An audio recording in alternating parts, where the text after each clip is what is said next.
All right, good evening, everyone, and welcome to the latest edition of COVID-19 Questions, which is a virtual forum series presented by the group In This Together Cambria, the University of Pittsburgh at Johnstown, and the Tribune-Democrat. My name is Chip Minemyer. I'm the editor of the Tribune-Democrat. I'm joined by a fantastic panel of local education professionals. They include Thomas Mitchell, who is the superintendent of the Westmont Hilltop School District, Jessica McConnell, school-based outpatient therapist for Alternative Community Resource Program, Rebecca Castiglione, elementary principal with Conomo Valley School District, and Michael Dadey, who is a high school principal with the Greater Johnstown School District. Thank you all for joining us. I want to let the viewers know that not only are we going to be having presentations and comments from our panelists, but you can ask us questions and we'll get them to answer them. If you're watching on Facebook Live, you can ask a question directly on that platform, or if you're on Zoom, there's a Q&A function and we'll take your questions there. That being said, are we ready to go?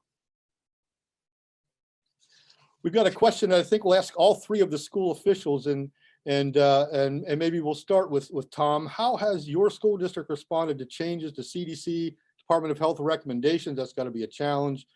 Quarantine, social distancing, et cetera. We'll ask all three of the school officials, and maybe we'll start. I'm sorry, go ahead, Tom. So I think it's important to understand how this has been a dynamic experience for all schools throughout the, since last spring, and how we've decided to respond to it and deal with the different challenges that we've all been presented with. At Westmont Hilltop, this summer we started a task force where we got a group of 11 individuals together, experts from infectious diseases, school physicians, nurses, and our contractors, school officials, to get together on every other week together and talk about what was coming up. So depending upon what releases from the Department of Health or the CDC, we always got together and discussed those and determine how we would implement them. The latest thing that we talked about was 2 weeks ago when we talked about the quarantine rules and how Westmont Hilltop was going to adopt those and the timeline that we were going to adopt them. We were holding true with the 14 days quarantine for students and how that adapted over time. We didn't quickly adapt it whenever the CDC and the Department of Health came out with that recommendation, but that was something that we slowly and methodically put into place at Westmont Hilltop. So I think it's been by committee is how we've handled these changes. Rebecca, tell us what's been going on at Conomo Valley. Sure. Well, much like at Westmont, the district assembled what we call the pandemic team, and that had representatives from the district administrative office, the high school, teachers, parents, a physician, just different representatives of the community. And we met weekly over the summer, sometimes twice a week, and have continued those meetings just to review the literature that's coming out, review the recommendations, make decisions, make recommendations to then take to our school board. So really just following the information that is given to us and being able to digest it and just ask any questions and just really work as a team as well. Mike, your turn. What's been happening at Greater Johnstown? So much like what Tom and Becky have said, we have done the same thing. We formed a team with our administration, teachers, our paraprofessionals, and our school nurses, and a central admin team. And we sat down and we started working on that document that was given to us by PD and started breaking it down piece by piece and breaking it out into different areas and specialties. And then from there, I'm sure everybody can agree that this has been a very fluid document. It's been ever changing, and from one day to maybe next week to the following week. So this is something we've been talking about. We have weekly meetings that we've been discussing things and just keeping up to date on everything that's been happening and what is being shared from us from the PA Department of Health and the CDC. Mike, I'm going to stay with you. I mean, can you take us through the vaccination process for your school district? I know a lot of teachers have been vaccinated. Can you kind of take us through that and maybe what's going to happen eventually with the students? So a bunch of our teachers have utilized what the IU8 and PD has afforded us and used that to be able to get vaccinated. The Johnson & Johnson one-stop shop vaccine was utilized, as well as other people, were lucky enough to be able to get that vaccine prior to that opportunity that was given to us. So we do have, several members, a majority of our staff that have been vaccinated, and things seem to be going well with it. As far as students, we'll wait to see what comes to us and be willing to work with whatever we need to do, offer the school as a pod to be able to vaccinate students or the community. We're here to try to help and make sure our community stays safe throughout this pandemic. Thanks. Rebecca, Conomo Valley, how's the vaccination plan out there? Very well. We also took advantage of the offer that was put together through PDE and the IU8.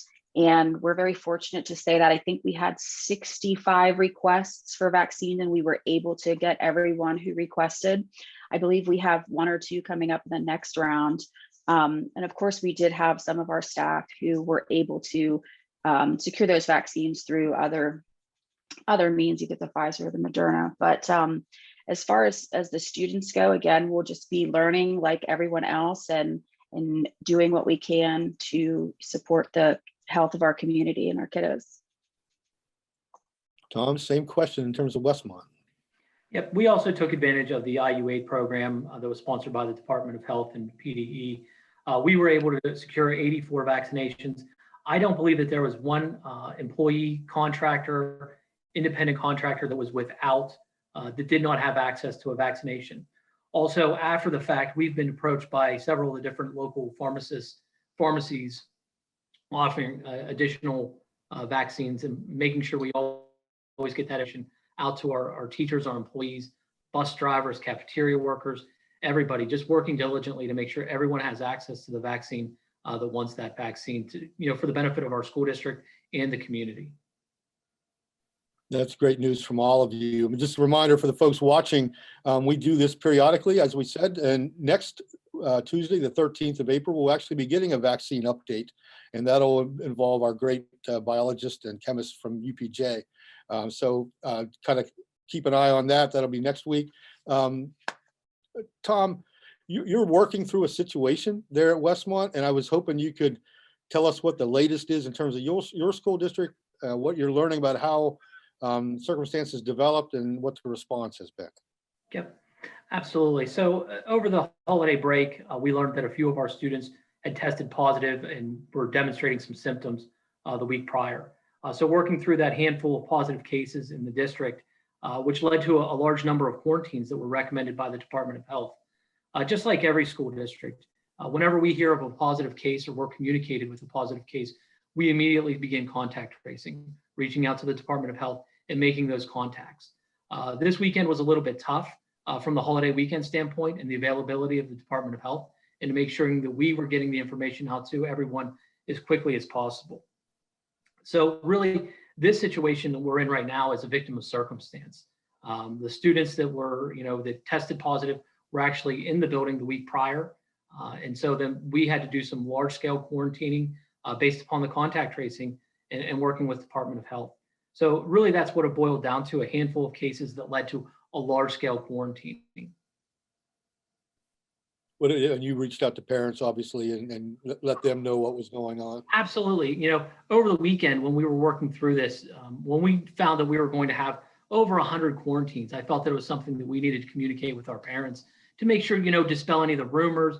Are we closing any of those kinds of things, to make sure that everybody had the information. So I did a release on, I believe it was Monday at this point, so that our parents had the information that we were going to remain open, but we were going to make some adjustments at the secondary level, altering some of the after school activities, and PE was one of the big areas that we had to make some adjustments in what we were doing and how we were handling those classes. So I made a release out to our parents, and after that, that's when the media got a hold of it, and they started the inquiries, and that's when it got out to the news and the newspaper there. Well, I mean, and obviously part of what we're all trying to do is combat incorrect information and make sure people know what the correct information is. So thank you for communicating with your parents. I would remind folks who are watching either on Facebook or on Zoom, you can ask questions of our panelists. Let's shift now to. Chip, can I just add one little more? Sorry. Go Just ahead. expand on that. I apologize. And I just give the warning to the media of how these situations are handled from the school district standpoint, and making sure that we're continuing and creating an environment where people want to come forward with information. We don't want students to feel badly about a situation that we're in. We want to deal with it openly and honestly with our stakeholders. And so when we communicate with our parents, we want to make sure it's just that, a communication with our parents to make sure they have the information. I know that the media has a job to do as far as reporting on things that they hear and things that people might find interesting. But I would also encourage the media to remember the subjects of their story are adolescents, they're kids, and how their peers may look at them and how these situations kind of play out on a social level.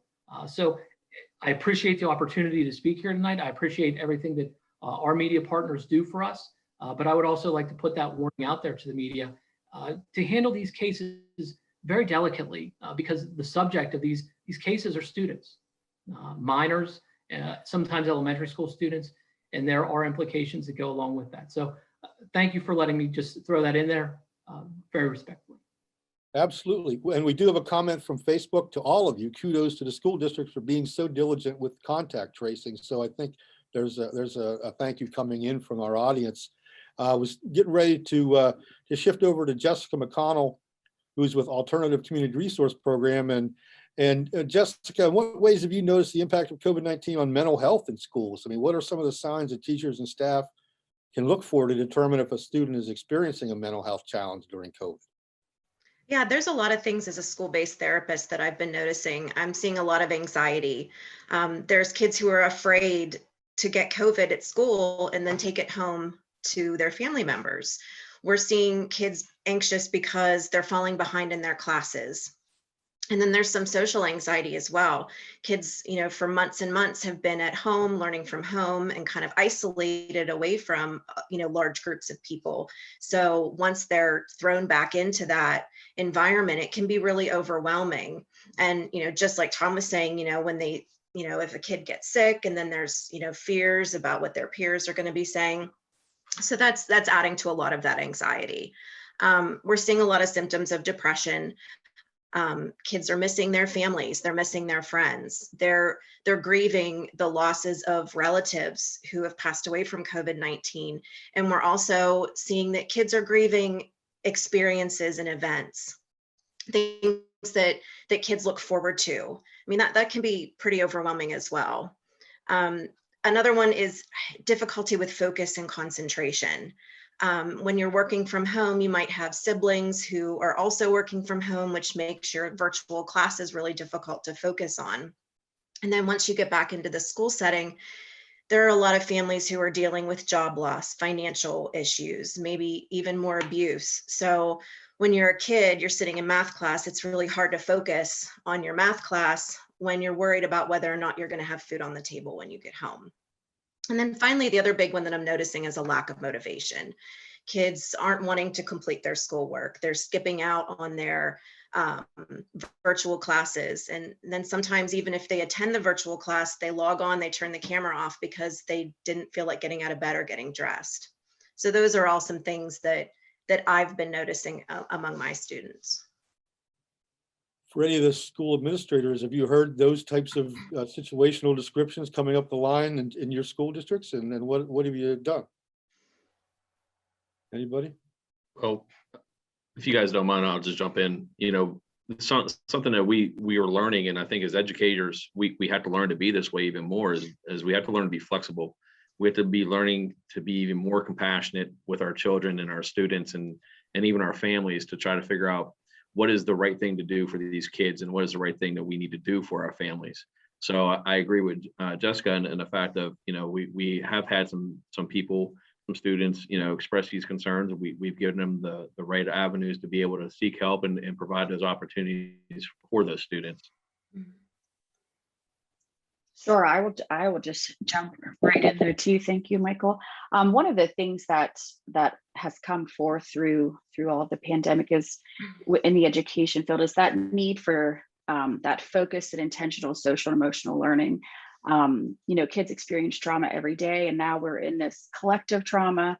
And as educators, we are doing social and emotional learning type activities, but it's even more so important now for the intentionality of it, and so that every child is included, every child is has that sense of connection, has that sense of belonging, has some sense of autonomy. And so one of the things that we've done at the elementary school is to have focused activity days where we practice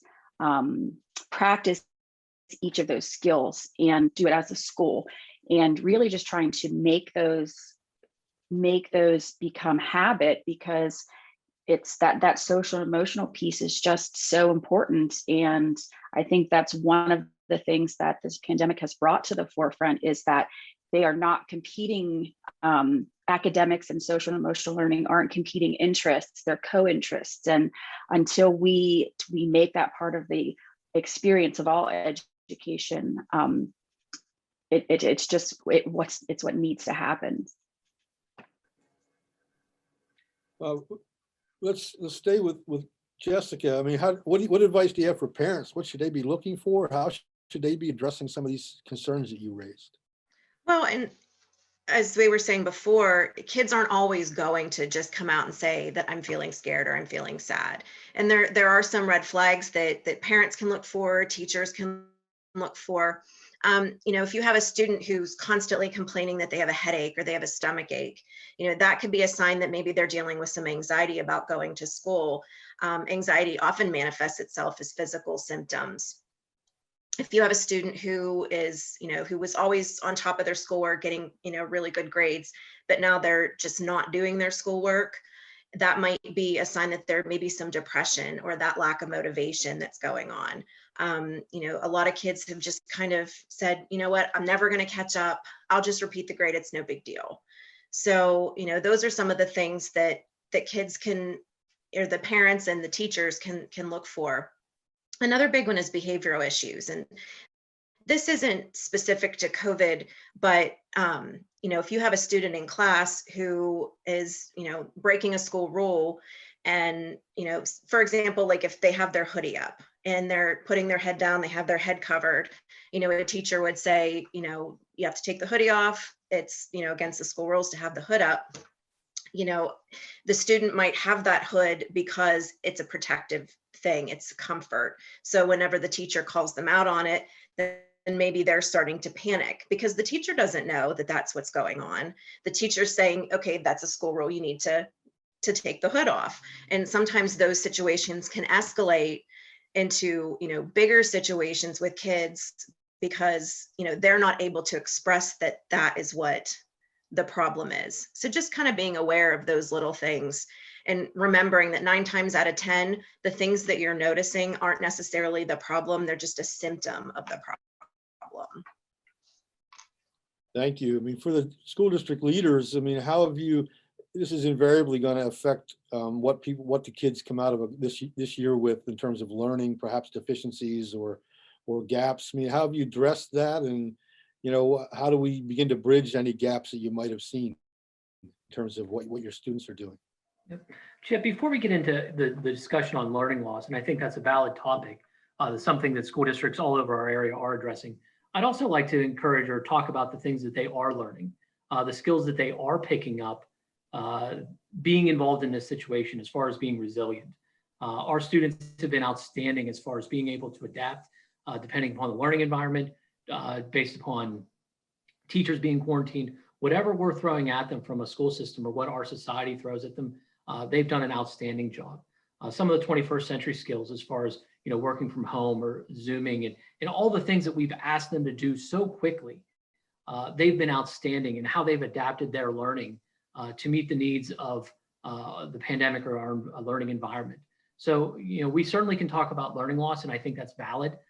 But I think we should also be talking about the positives of these students and what they're going to be coming away with, is outstanding, and that's going to carry on with them for a long time as they work towards, post-secondary goals. I have to agree with you, Mr. Mitchell, on that one with the whole fact of, it's really causing our students and families to become resilient, learning how to adapt on the go and make those changes and really grow. So thank you for bringing that up, sir. Absolutely. I couldn't agree more. And I think it's part of our role as educational leaders to remind not only students that, all is not lost. It doesn't have to be a total narrative of loss. So I know when I've had parent meetings or talking with my staff or talking with the students that, so you maybe didn't get to do this, but the empathy skills and the teamwork and the computer skills that focusing on what you have gained. I think that is important to highlight with the students, with the faculty, with this, because it's not all loss. Somebody on Facebook says, thank you for mentioning resilience of students in dealing with this pandemic. That person says they appreciate that point. So thank you. What do we need to be concerned about in terms of what we haven't accomplished? And I don't want to get off that topic. I think your comments were fair about resilience. So what's the other side? Beyond students, I would also want to mention the teachers and our parents and everyone as far as their resiliency, as far as what they're learning and what they're able to do. But as far as the learning gaps that we're seeing with students, our biggest concern is at the elementary level and making sure that our students have those early literacy skills and how we're addressing those. We have some reading specialists, we call them interventionists at Westmont Hilltop School District, and how we're addressing those students. So our teachers do their, we're addressing this in a very systematic way as far as our cadence, used to be called DIBELS testing, and making sure that we identify the gaps that our students have and making sure that we address them through either MTSS or any kind of other identification or support that our students would need. Mike or Rebecca, either of you want to kind of talk about the same thing? Sure, absolutely. Definitely taking a very individual approach, looking at all of our students, looking at where they were or where they are, where they need to be. And it's really an all hands on deck. I mean, we have a mentoring program now for some kids who we've identified as needing a little bit more than, just the teacher or the tier 2. But just really targeting those interventions and targeting those gaps, so we can bridge them.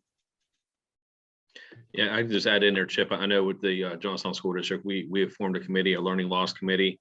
We're trying to formulate different ideas and plans that we can try to get how to get our students back to where they need to be, like Mr. Mitchell and Becky have said about this. So I agree with what they said. We're in a different circumstances here at the high school. We're trying to get the kids out and be prepared for colleges, get them out prepared for real world learning, and then throw in the fact of, I have 12 vocational shops here at the high school. So trying to get those kids prepared and ready for the industry has been a challenge also. How is it different? We're a year into COVID, basically. How has your perspective on these types of questions evolved from last spring, now through to this year? Any of the educators? I feel like at least now we have some answers. In the spring, when everything started, I felt like I was constantly talking to my staff and saying, I don't know what the answer is, or we're going to try this. And while we have remained flexible, at least now a year into this, we have a year's worth of experience. We've reached out and, I know that I talk to the elementary principals in the county pretty regularly, and we're able to share those experiences. So just feeling a little bit more knowledgeable and knowing that we have some more resources when we are in a position where we need feedback. I think also, as a community, as a nation, we're feeling more positive that we're starting to see light at the end of the tunnel. So we're hopeful that things are going to get better from the county wise. Our vaccination numbers are up. We're hoping for herd immunity. We're hoping that we can start creeping back to normal. So when you took us a year ago, out of this. It was a lot of those unknowns. Now we kind of have this idea of being hopeful. We're enjoying some of the activities from a school district standpoint that we get to, that the students enjoy. We have students back in-person learning for those students and families that want to participate in that. So I think it's this idea of being hopeful as well, that things are going to get better. And although it may not be exactly what normal was, there certainly will be some changes that hold true. But I think it is that new normal that they're hopeful to be creeping up on from a year ago. Jessica, one of the interesting things that was mentioned here was the impact on younger kids, especially in terms of what they might be missing or what they might need to focus on. Can you kind of, what's your experience been with that specific question? Well, with the younger kids, I think that the younger ones, they haven't had all of that experience of going through, the high school students are going to be a little more adaptable in that way. The younger ones, they're missing out on a lot of that fun school stuff. But I think it's really important point that about the resiliency with those kids, because, they're learning at this young age right now how to manage emotion a little bit more than I think maybe they would have otherwise. And I think that, the fact that social emotional learning is become so much more of a focus, I think that's, maybe one of the silver linings to the last year, because, a lot of people don't know how to manage emotions and know how to respond to emotions, and people, shy away from those emotions. And so to let kids know that it's okay to feel all of these things and to normalize all of that, especially at that elementary level when they're just learning that, I think that's so important. Thanks. We're getting some good questions in on the chat from Facebook Live, and I think we'll probably start this one maybe with Mr. Dadey. Can you, if there are any additional exemptions with PSSA testing this year for children who have been schooling at home? The questioner asked, because it's a proctored test, students are required to go to school to take the test in person. And this person says, I know many parents aren't comfortable with that. What's the conversation like around the PSSAs? Well, I think the last guidance we got, if I'm not mistaken, and Mr. Mitchell and Becky can let us know where we are with this. But last I heard about the PSSA is it is still, a required in-person test within the school. They did extend out the time frame. I think it was out to September 30th last time I heard, to be able to take the PSSA testing as well as the Keystone testing. So there's been no leeway on that of being exempt from the test for the students during that time. Mr. Mitchell, Ms. Castiglione, any additional comments? Yep, we're going to be offering the PSSA test later in May in the Keystone exams for our students. We feel that, we've missed about 6 weeks of school from the Thanksgiving break to after Christmas break this year. So as far as the preparation with the additional time, we're hopeful that our students will perform well. As far as the exemptions from the exam, they're the exemptions that were always in place, as far as parents being able to opt out of that testing requirement. I don't think there's one school official in Pennsylvania that thinks this is a good idea to be testing students in this environment with this timeline and everything that's going on. I don't want to speak for every school official in the state of Pennsylvania, but I feel pretty comfortable making that statement that, in general, this is a requirement from the federal government. We have to follow it if we would want to keep our federal funds. So therefore we will do it, and we will glean as much information about student progress that we can from the information, and we're going to do our very best to implement it in the spirit of the Pennsylvania Department of Education. Rebecca, is that kind of the story at Conomo Valley as well? That is the only exemptions obviously were for medical or for the personal religious exemption. And we sent out letters to all of our families who are still doing virtual and, just kind of spelled that out. And I do have to echo Mr. Mitchell there. I believe he can speak very well for the administrators in Pennsylvania who will do what we need to do, but this test isn't, it's just a necessary evil, I guess. Let's stay right there with you. Here's another question from Facebook Live. Are there plans for providing suggested review material for parents or trusted adults to review with the elementary age children over the summer? Are there plans for tutoring over the summer to help combat any potential learning loss? What's happening there? Yes, what I tell all parents, all families, the best thing that you can do for your child over the summer is do self-selected reading. Have them go back to that joy of reading, and they pick material that they love. You read with them. In terms of additional materials, many districts are working on different summer options. There seems to be some conflicting views. I know our teachers have just adapted and worked, and they're ready for that summer break. I think our kids have been overschooled. So it's finding that balance of, what can we do? We don't want to overschool them and burn them out even further, but just simply reading with your kids and having conversations with them on a regular basis is one of the best things you can do for them. Jessica, you were kind of nodding while she was talking. I mean, is that kind of the message from your perspective as well?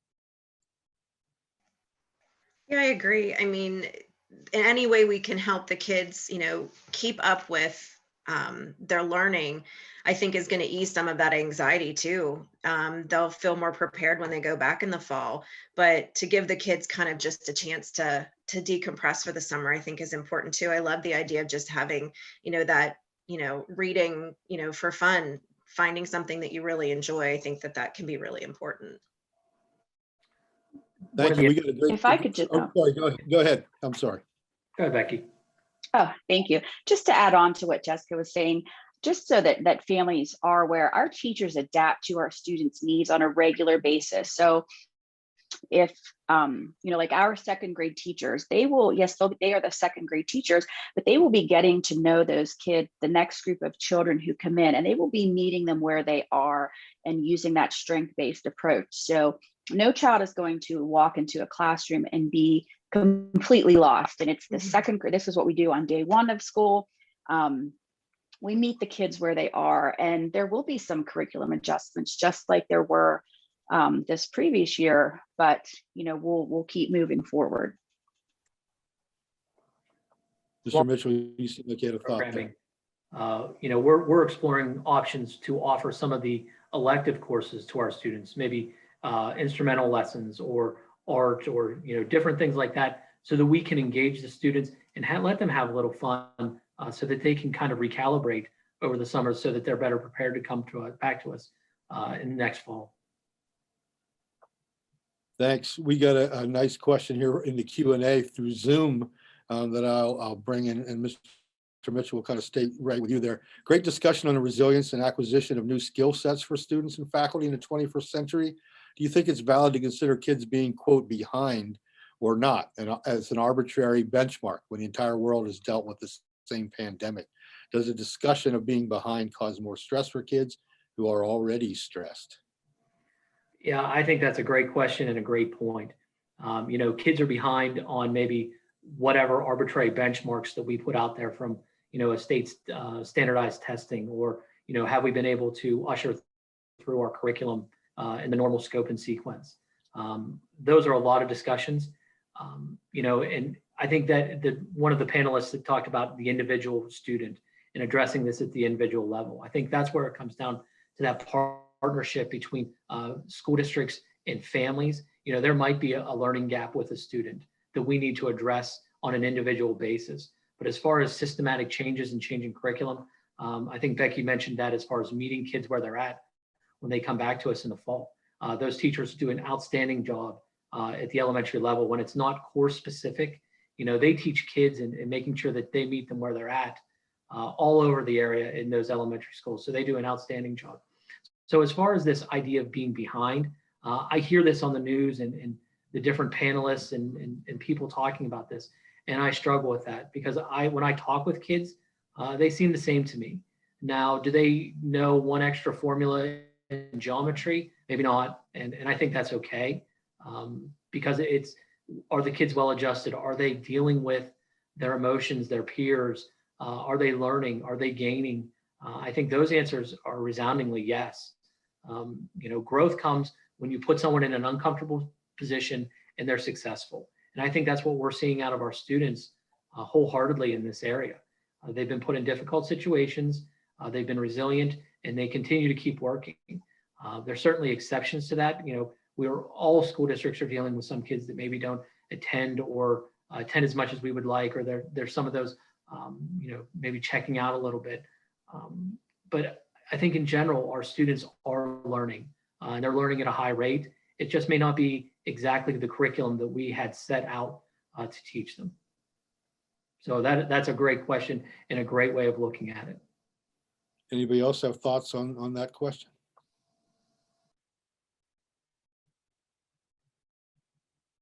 All right, well, maybe we can talk about something a little lighter. I know a lot of you, Mr. Mitchell mentioned music, band, chorus, things like that. A lot of you have been able to navigate extracurriculars, have sports seasons, get some teams pretty well into the playoffs. Can you talk a little bit about that? And Mr. Mitchell, you're on my screen, and you talk about how you did that from a safety perspective and just how important it is to get some of those activities out there for the kids. Yeah, I think going all the way back to the fall sports season and getting together, we called it our task force, and how are we going to make it safe for our students? The Department of Health provided guidelines for us as far as spectators, the different rules from, as we progress from fall to winter to now into spring from the sports standpoint. The extracurriculars, we tried to apply those same kind of rules to that. There have been pauses periodically of things that we've had to kind of delay or kind of postpone a little bit. A good example is at our musical. Our musical was supposed to open this week, but based upon what's going on in our district right now, we had to pause that for a week.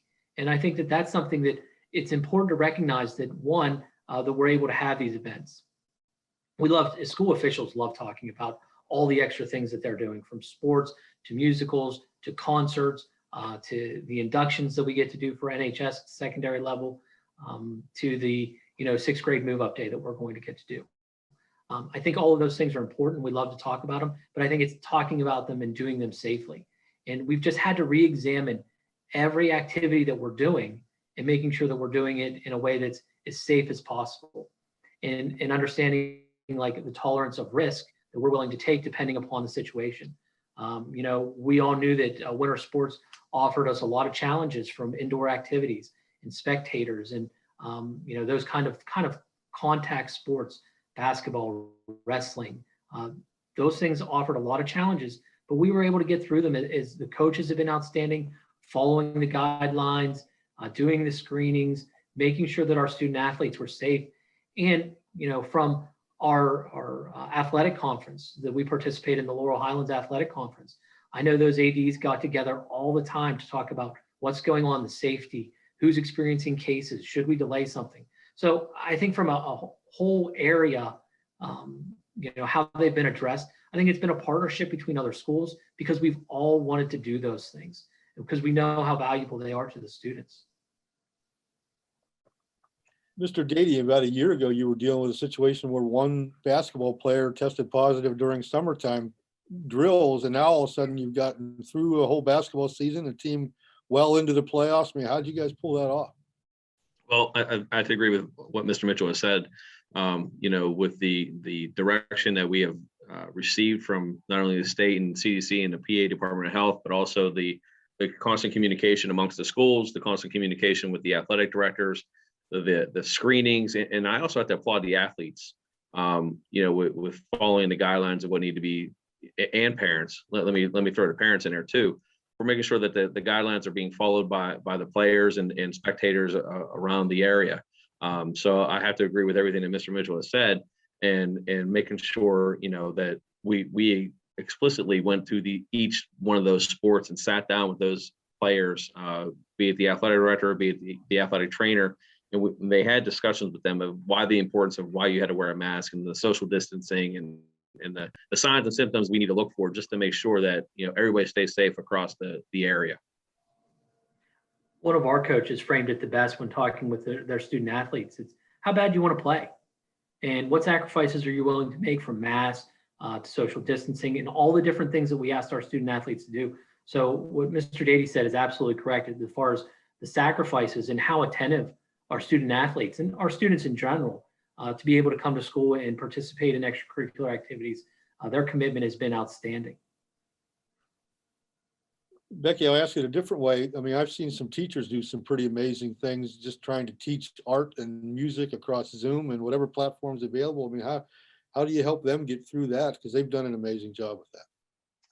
Yeah, they really have done just a tremendous job. And one of the things we did going back into in-person learning was we kept all of our specials in the classroom. So we had art on a cart. So instead of going to the art room, you know, our art teacher would pack up everything she needed. And so we were limiting, limiting how many students were in different places, and that way they could stay in their seats. But again, they wanted to do those types of things. So it's really just taking careful look at the processes and the practices. We're getting ready right now to plan for our kindergarten completion program. And everyone's so excited because that's something that we missed out on last year. So now it's just doing that, planning for it in a safe way. Great. We do have a follow-up question in the Q&A, and it's from, he wants to be identified. Russell Miller, he asked the previous question and wants to follow up, and I'll just read his post to you and we'll get your response. It says, I don't mind you sharing my name. I'm a board member on the Cambria Heights School Board. And the question on being behind, and he was the one that asked that question previously, is difficult to discuss with board members who are themselves our parents oftentimes, and parents in general. Have any of you communicated the answer we just had about the notion of being behind to your parents or students, and what's your sense of success or acceptance? Interesting question from a school board member. Who wants to tackle that? I've had a similar conversation, and you don't usually answer a question with a question, but my response was behind what, which then led to a conversation very similar to what Mr. Mitchell was talking about, is behind some arbitrary guidelines that were set forth. And that's not a very welcomed answer, because I think people want a finite, yes, we are behind, no, we're not behind, but it's knowing behind what. And I don't think there's a crystal clear answer. Students are very individual learners. They're very unique learners. And, take the global pandemic away, and we're still differentiating our instructions based on the needs of our learners. So I know you're not supposed to answer a question with a question, but it's behind what and according to what framework. And if you're comparing us to other countries, they have completely different educational systems. So there's so many more factors that go into that question, so many more details, I think, before a true discussion could be had on that topic. Mr. Mitchell, Mr. Dadey, either of you want to talk about kind of the challenges of communicating these types of things with the community around the school district? And I'll just hop in and talk about one of the things that Jessica talked about, all the things that students face on a day-to-day basis that we deal with even before the pandemic, and reasons why there might have been learning loss. So I think as all of our districts have systems in place where they address learning loss on an individual basis every year, from the MTSS program to, learning support and being evaluated for special education services and things like that, and how we communicate with parents to make sure that students are on level and always growing and always learning. So no, I haven't had that discussion. I think maybe that's maybe your question is giving me a little bit of courage to have those kind of conversations. But I think it's always good to evaluate your system and how you're identifying and dealing with individual learning loss on an individual basis, because it doesn't matter the reason why a student may be behind. It matters the outcome to the student. So I appreciate that question. I appreciate that line of thinking. Thank you to Mr. Miller from Cambria Heights for those great questions. And he did respond again. I agree with that question, answered with a question. Becky, getting back to your statement, he appreciated that. And he says, perhaps we need to look more at level of mastery than level of completion of a plan. So educators talking to educators, thank you, Mr. Miller, and thanks for everybody who's been answering those great questions. Let's talk a little bit about the rest of this school year. Where do things stand in terms of rituals such as proms and graduation and perhaps spring sports that are outside? Maybe that's a little less of a challenge. Mr. Dadey, do you want to jump on that one? Sure. Spring sports right now have been ongoing. Again, we sat down with the athletic director. Each coach went through the guidelines, met with the players and let them know what they kind of the guidelines that they need to follow to make sure that they have a successful season, not only participating, but hopefully, coming out at long run as winners, no matter what the outcome would be with this. We're trying to make sure that we have, trying to bring back normalcy into these students' lives. We're making sure that spring sports is going on. We're making sure that there's going to be a prom for these students. We're making sure that there's going to be a graduation. Last year there was a lot of things that were thrown at us that unfortunately some of our students missed out on. And, we were able to make sure that we provided a graduation for them, be it both, it was a virtual graduation and in-person graduation. And then this year, with social distancing that has been put upon us, we're trying to do everything we can to make sure that we have a successful prom for our students, a prom that our students will remember, and also a graduation for our students and families that they can participate in too. I can tell you, I was impressed with a lot of the creativity I saw from districts across the region last spring and getting those commencements in somehow and allowing the kids to have a positive experience. It was pretty impressive, whether it was at a drive-in movie theater or a football stadium or whatever you guys were doing. It was pretty impressive, the creativity. Mr. Mitchell, your prom, I believe, is at an outdoor venue, correct? So, I mean, there are still ideas being percolated. Yep. So, one of the recommendations that we got was to try to have as many things outdoors. So we're going to be having our prom outdoor this year. We're going to be having our first ever outdoor commencement ceremony at Price Field this year. So we're trying to move as many things as we can to the outdoor venue. I also hear that there's going to be an outdoor concert for our students this year instead of doing it in the auditorium. So I think it's that idea of working within the parameters to make it as safe as possible. And like you said, it's about getting creative and making sure that we have these events for our students. And, we started talking about these last month, and you can really see the passion in the students and the families for these events to make sure that we have them and that we have them safely. So I think everybody's working towards that goal. And then if it's something that we need to have indoors, making sure that we have the right technology so that we can provide them virtually for family members that may not be able to attend based upon occupancy rules, or family members that live out of the area for them to enjoy it as well. One of the blessings of this year in this athletic season has been I don't know if I can say this on the NFHS camera system. It's been outstanding, that we've been able to watch, provide access to our gymnasiums and the basketball games and the football games and all those things for families to enjoy if they can't be there in person. So I think it's just about making sure that we're doing those events and we're doing them in a way that's a little bit more creative, like you said, so that it's something that we can have and everybody can enjoy. Thanks. We're kind of in a home stretch for the audience. If you have a question, please post it so we can get it answered. In the meantime, Jessica, we keep hearing about new strains of coronavirus. What do you think the latest surges how they impact classrooms and learning? And, what advice do you offer for parents as we continue to move through this pandemic? We're not out of the woods yet. Right. And, just being honest with kids about, letting them know that all of the teachers and all of the administrators are doing everything they can to make sure that they're safe in school. And, as I'm listening to all of you talk about all of the things that you're doing to try to make sure that they have the proms and the concerts and that they feel safe in school and they still get to do, all of their specials with the arts, kids may not always acknowledge what that means, but kids notice that. And I think one of the other things that has come out of this is that the kids are seeing more how much their teachers and the administrators are putting so much effort in and making those kids feel so important. They're really going above and beyond. And as a parent too, I see that, with the district that my kids are in, I see it all the time, how much effort they're putting in and kids see that and they feel that. And, if you're talking about the mental health of the kids, that's, that can't be beat, seeing that.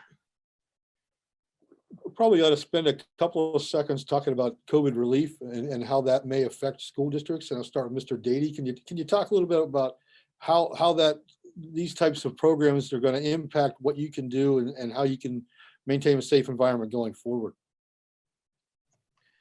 Chip, we put together a committee for this, kind of to figure out where we want to be. Again, I talked about our learning loss committee. There's a capital improvement committee and technology committee that we've been meeting to discuss of how we can make sure these funds are dealt appropriately and that they are used best for our students and families within our schools. Any hints about the kinds of things you're thinking about or you're speculating? Nothing really solid yet, so I don't want to put anything out there to give any ideas of and then not come to fruition. So I'd rather just say that we're meeting as committees and we're going to make sure that that is done appropriately with board members, administrators, and teachers, and families. Rebecca, what's that process like for you at Conomo Valley? Again, very similar. We're a lot smaller of a school district, so I'm basically on every committee, and these committees are all of one. But again, it's really just assessing our needs and looking at what our schools need, what our families need. I will say that some of our earlier COVID relief funding, we were able to purchase some hotspots, and that really helped us out with some of the more rural areas where those places where the internet couldn't get to. So that was a huge help, and that just a benefit to our students. But it's really just taking the time and hearing from the stakeholders and making good decisions. Mr. Mitchell, same question. If we used our initial COVID relief funds to shore up our technology, we were fortunate enough in the spring of last year to order, I believe it was 580 plus Chromebooks for our students, and they actually were delivered. We were one of the fortunate school districts, so that going into the school year, and if you talk to other administrators, we were extraordinarily fortunate. When they were delivered, the technology director and myself, we were ecstatic because we were able to go into the school year with a full one-to-one for every student in the district. So we were very lucky to have that luxury. And I think carrying forward, those are the things that we're looking and making sure that we have the necessary resource for students depending upon the situation. Technology will be a big one, any kind of curriculum improvements that we need to make. And then you also, as district as ours, we're always looking at any kind of key personnel that we may be able to bring on during this time with these funds that would really give us some value for our students. So those are the things that we're looking at right now. How will that prepare Westmont specifically for next year and beyond, and as we kind of move back to whatever normal becomes? Yep.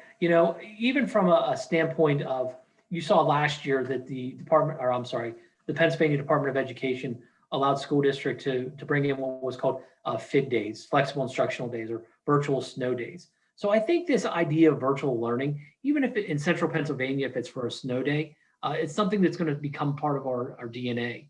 And we talk at the administrative level, making sure that we don't lose all of the lessons that we've learned this year from the virtual learning or the distance learning that our students participated in, and all of the skills that our teachers learned over the course of this year, from the Google Classroom to the Zoom, and how that improved the accessibility to education for our community. I go into, I could talk about school board meetings, how, they're Zoom now, and anyone in the world, not in the world, anyone in North America could attend, those meetings if they wanted to. And those kinds of things, we're doing parent meetings virtually. So a parent doesn't have to take a full day off work, and they can come in and join us in a parent meeting virtually. We did parent-teacher conferences this year through the Zoom, and it was outstandingly efficient. And parents can take a 15-minute break, hop in with their kid's teacher, and it's a lot easier for parents. The accessibility is there. So as far as how this transitions into next year, to making sure that we're keeping all of the things that were positive, or trying to keep all the things that were positive about this experience for public schools, for Westmont Hilltop. We've been hearing the same types of responses from the medical community and business, that there are technological advances that are going to carry forward. We're not going to be going away. So absolutely, thank you. We're kind of down against the clock. I would open it up and see if anybody has something you want to mention that we haven't had a question addressed. Anybody have any kind of parting, closing thoughts? I just can't say enough about, and I think some of the other administrators mentioned it, but I just can't say enough about our teachers and our families and the adaptability, the flexibility, the constant changes. They've just, they have just been outstanding, and it's been so hard.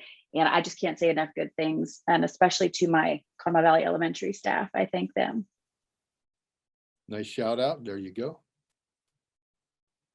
All right, well, folks, thank you very much. That can bring us to the conclusion of this forum. I'll thank our panelists, Thomas Mitchell, Superintendent at Westmont Hilltop, Jessica McConnell, school-based outpatient therapist for Alternative Community Resource Program, Rebecca Castiglione, elementary principal at Conemo Valley, and Michael Dadey, high school principal at Greater Johnstown. Thanks to all of you for your insights and your time this evening.